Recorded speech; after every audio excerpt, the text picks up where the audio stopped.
Well, it's really important to have a communications plan because it's like having a map. Your communication plan really indicates your destination.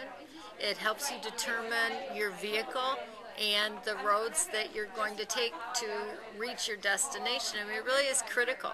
You can do a half-assed, kind of shoot from the hip plan, but you're never going to know if it works. You're never going to know if it's reaching your target audience, and you're never going to know if it's credible. So you really have to put a lot of strategic thinking into developing your communication strategy.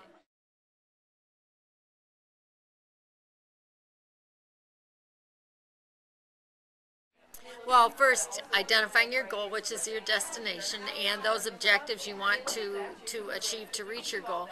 But then it's understanding your target audiences.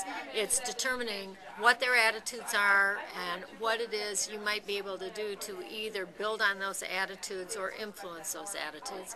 It's figuring out what messages you need to deliver. It's determining that sort of overarching umbrella message. It's identifying the proof points that prove the validity of your key message. It's figuring out your messengers and all the communication tools and tactics you're going to deploy to deliver your message. And ideally, you're really doing this on a two-way street. I mean, communications is rarely one way. You ideally, in a public relations setting, want this to be sort of an ongoing communication back and forth. So, and then obviously you want to have an evaluation mechanism that is based on the research you did at the beginning and determining how effective am I, is my strategy working, and you want to do those evaluation steps in an ongoing way so that you can fine-tune and adjust your communication plan depending on, gee, how well am I doing? Am I getting there, or have I veered off course?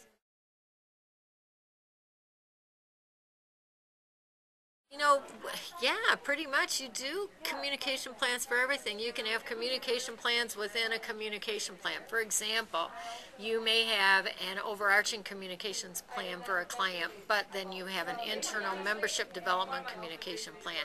You have a strategy that is specific to building editorial support, so you have a communication plan for that. Now, that sounds more formal than it really has to be. I mean, sometimes it's a page. Your strategic communications plan for editorial editors may be, okay, my goal is to hold editorial boards with 10 major dailies in the state, including the Free Press, the News, the State Journal, Grand Rapids Press, which kind of covers the east to west gamut of the major leading newspapers. Traverse City and Traverse City Record Eagle and the Marquette Mining Journal. We don't want to forget those so that we get Northern Michigan and the UP. But then that's your goal. Well, your target audience is the editorial editors of those newspapers. Your key message is we want to meet with you. Your call to action is meet with us.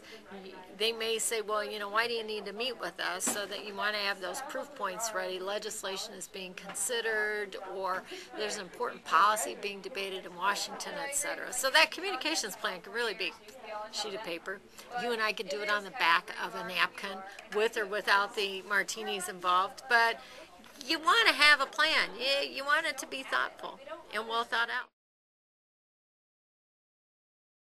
The bottom line is, like anything in life, don't go about it half-assed. I mean, really be very serious, be very thoughtful. Doesn't mean don't have fun. You can totally have fun with it. In fact, you should have fun with it. But you do need to be thoughtful as well.